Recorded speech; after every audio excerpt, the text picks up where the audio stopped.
Louange à Allah, le maître du déterminisme universel et le détenteur de toute majesté suprême.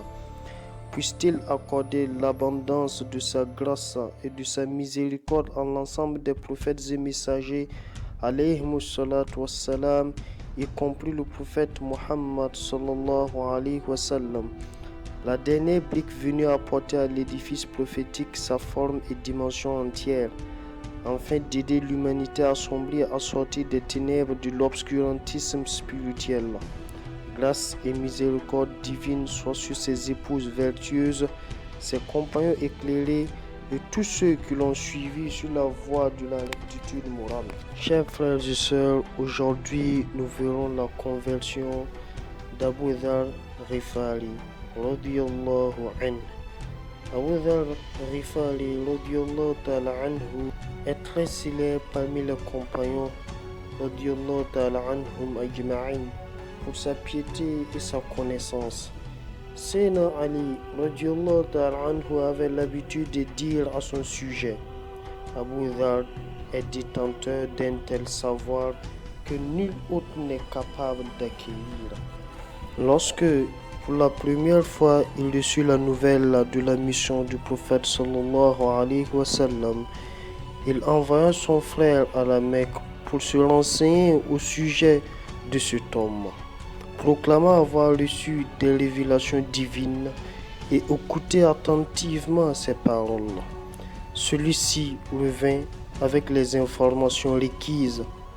Muhammad sallallahu alayhi wa sallam était un homme aux excellentes mœurs et conduites, et ses propos ne ressemblent ni à de la poésie ni à des paroles d'un divin. Ce compte rendu ne lui donna pas satisfaction et il décida alors de partir pour la Mecque afin de s'en assurer par lui-même. En arrivant, il se rendit directement au Haram, c'est-à-dire l'enceinte sacrée. Ne connaissant pas le prophète sallallahu alayhi wa sallam, il pensa alors qu'il n'était pas prudent, vu les circonstances de l'époque, de s'informer auprès de qui des amis. Encore une fois, Sayyidina Ali radiyallahu ta'ala anhu l'invita pour la nuit, évitant de le questionner sur le but de sa visite. Le troisième jour, cependant, après s'être entretenu avec lui comme auparavant, il lui demanda: Mon frère, que nous vaut ta visite dans cette ville?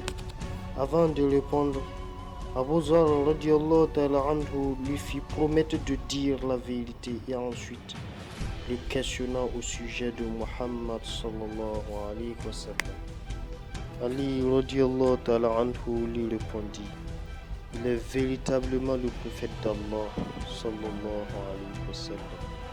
Accompagne-moi demain et je te conduirai vers lui. Mais tu devras faire très attention, de peur que les gens ne découvrent tes relations avec moi et que cela ne te cause du tort.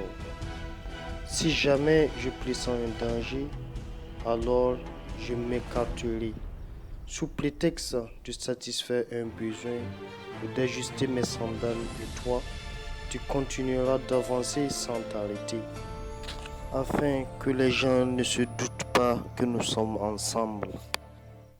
Le matin suivant, il accompagna Sayyidina Ali radiyallahu ta'ala anhu qui le présenta au prophète Muhammad sallallahu alayhi wa sallam.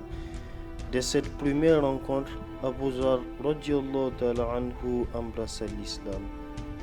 Mais le prophète sallallahu alayhi wa sallam, craignant des difficultés à son égard, lui recommanda alors de ne pas dévoiler son conversion et le pria de retourner dans son clan et de revenir vers lui lorsque les musulmans jouiraient d'une meilleure position. Abu Dharr radiyallahu ta'ala anhu lui dit alors: Ô prophète d'Allah, par celui qui tient ma vie entre ses mains, je dois aller proclamer à haute voix la kalima au milieu de ces incroyants. Fidèle à sa parole, il s'est rendu directement au Haram. Au plein milieu de la foule, il cria de toutes ses forces la shahada: Ashhadu an la ilaha illallah وأشهد أن محمدا رسول الله. Je témoigne qu'il n'y a pas de Dieu excepté Allah. Et je témoigne que Muhammad sallallahu alayhi wa sallam est l'envoyé d'Allah. Les gens tombèrent aussitôt sur Abu Dhar radiyallahu ta'ala anhu de toutes parts. Ils l'auraient tué si Abbas, l'oncle du prophète sallallahu alayhi wa sallam, qui n'était pas encore converti à l'islam, ne l'avait protégé de sa propre personne. Abbas radiyallahu ta'ala anhu dit alors à la foule: que faites-vous? Savez-vous de qui il s'agit? Cet homme appartient à la tribu des Rifaï, qui s'est établi sur le lieu de passage de nos caravanes vers la Syrie. Si vous le tuez, ils vont vous tendre des embuscades et nous ne pourrons plus commercer avec ce pays. Cet argument ramena les gens à la prudence et ils laissèrent Abu Zar radiyallahu ta'ala anhu tranquille. Mais le lendemain matin, celui-ci répéta sa périlleuse profession de foi et aurait été encore lynché par la foule si Abbas radiyallahu ta'ala anhu n'était pas intervenu une seconde fois de la même façon pour le sauver.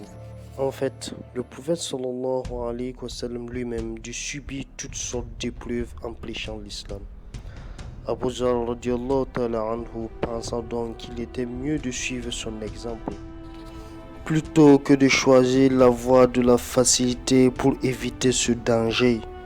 C'est cet état d'esprit des Sahaba radiyallahu ta'ala anhum ajma'in qui les conduisit au sommet d'un progrès matériel et spirituel qu'ils atteignirent dans tous les domaines.